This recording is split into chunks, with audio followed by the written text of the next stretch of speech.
আসসালামু আলাইকুম শিক্ষার্থী বন্ধুরা, নতুন কারিকুলাম অনুযায়ী ষষ্ঠ শ্রেণীর বাংলার প্রথম অধ্যায়ের প্রথম পাঠে তোমাদের সবাইকে স্বাগতম জানাচ্ছি।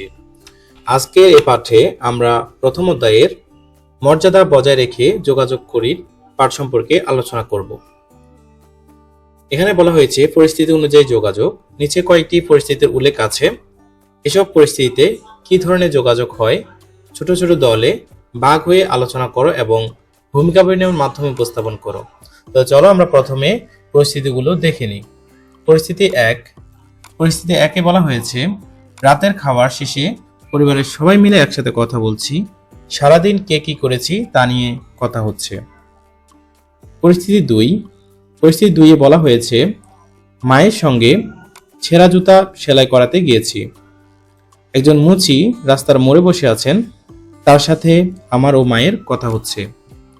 পরিস্থিতি তিনে বলা হয়েছে হাসপাতালে অসুস্থ আত্মীয় ভর্তি হয়ে আছেন, বাবার সঙ্গে তাকে দেখতে গিয়েছি এবং তার চিকিৎসা খোঁজ খবর নিচ্ছি।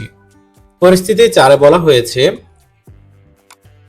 বাড়ির পাশের দোকানে এসেছি কিছু জিনিসপত্র কিনতে, দোকানদারের সাথে কথা বলছি। পরিস্থিতি 5 বলা হয়েছে কয়েকজন বন্ধু স্কুল থেকে বাসায় ফিরছি, একজন অপরিচিত লোক আমাদের কাছে এসে ঠিকানা জানতে চাইলেন। এবং সর্বশেষ পরিস্থিতি 6 বলা হয়েছে কিছুদিন অসুস্থ থাকায় স্কুলে যেতে পারিনি, শ্রেণী শিক্ষক বাড়িতে ফোন করে আমার সাথে কথা বলছেন। এখানে যোগাযোগের ক্ষেত্রে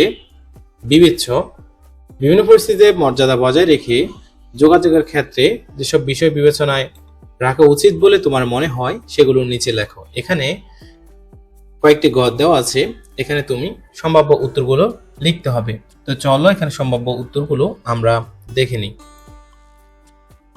বিভিন্ন পরিস্থিতিতে মর্যাদা বজায় রেখে যোগাযোগের ক্ষেত্রে যেসব বিষয় বিবেচনায় রাখা উচিত বলে আমি মনে করি সেগুলো নিচের ছকে দেওয়া হলো।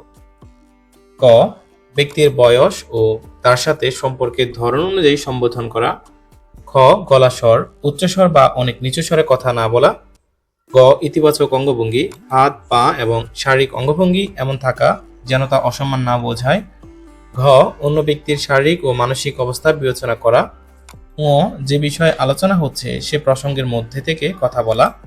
চ, চোখের দিকে তাকিয়ে কথা বলা। ছ, অযাচিত বা ব্যক্তিগত প্রশ্ন না করা। অজ্ঞেয় জ, সম্মানজনক শারীরিক দূরত্ব বজায় রাখা।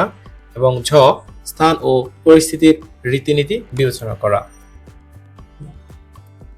এই ছিল সম্ভাব্য নমুনা প্রশ্ন উত্তর। আজকের ভিডিও এই পর্যন্তই।